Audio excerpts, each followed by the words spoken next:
This is John Wayne Mercure, the Sonneteer in beautiful Chandler, Arizona. Beautiful Chandler, Arizona. You guys are going to love Arizona.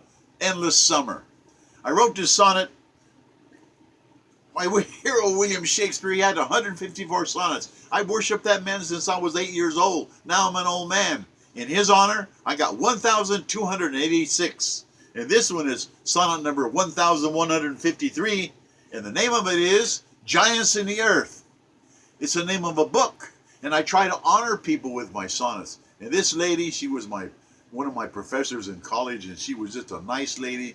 She was a liberated, she was really a great woman. She's like Margaret Thatcher, Dr. Norma Peterson.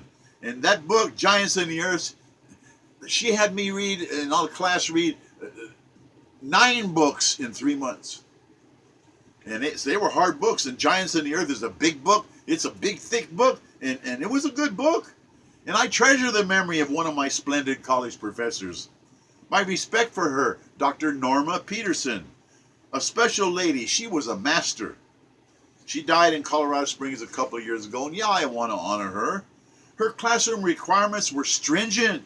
She was a tough teacher. She expected a lot. She expected if you're going to understand world history, you better know it. Professors like her were rare, really that good. She was a true genius savant.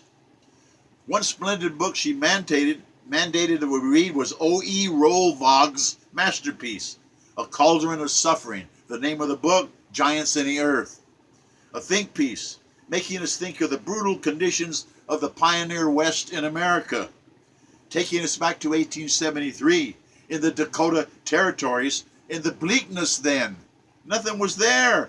I've read many books about the harsh struggles of pioneers, American pioneers. My ancestors were American fur trappers and pioneers. My studies have caused me to understand their lives were so arduous, so hard. A lot of them, they died young. It was so hard. It's written in Scripture. There were giants in the earth in those days. It's a biblical term, giants in the earth in those days. And certainly our ancestors were them, because it is meaning to make us understand giants in courage, earning our praise because they had it so hard, and they are our ancestors, and they should matter to us. Praise for their intrepid spirit. Sometimes they died from overwork, accidents, all kinds of things, days of brutal toil, sometimes even starving, even going crazy. A lady, her name was Beret, in that book, she couldn't take the loneliness out there in the prairie. The stark white. Now, her husband, I guess, made a mistake because everything was white, and he painted the inside of the adobe house white. And everything was so white, it made his wife go crazy. She hid out in a little trunk, a big trunk. She couldn't face it. The stark white made her go nuts. Crazy was she in a blizzard, hiding out in a steamer trunk. They were all freezing because fuel would run out. I mean, you had to stoke a fire every 3 hours. There's no medicine, no doctors. Being afraid of bandits, Indians, unexpected lethal accidents, dying of illnesses, dirty water. This one guy, that was Beret's husband. His name was Per Hansa, Swedish. He froze to death in a snowstorm. He was out there trying to find something to eat to bring back to in the blizzard, and he froze to death. He died. And of course, I imagine she died too. Being isolated, no electricity, no antibiotics, never warm, you're always cold. My ancestors, I know they had it so rough. One of my ancestors got lost in the mountains, the same mountains I got lost in, high in the San Juan Mountains in Colorado, beautiful Colorado, more mountains than Switzerland, and they're higher than the mountains in Switzerland. And my great-great-grandfather, Henri Mercure, got lost in a blizzard, and they had to eat their 40 mules. It was really bad. And my other cousin, Colonel Albert Heinrich Pfeiffer, a true mountain man, ancestors. And this Colonel Pfeiffer, when he died, he had 17 bullet, arrow, and knife scars on his body. 17 of them. This guy was a man of action. His life, they should make a movie out of it, like Jeremiah Johnson. Because I'll tell you, this Colonel Pfeiffer was a great man. Great man. All of southwestern Colorado is Ute because of Albert Pfeiffer, my ancestor.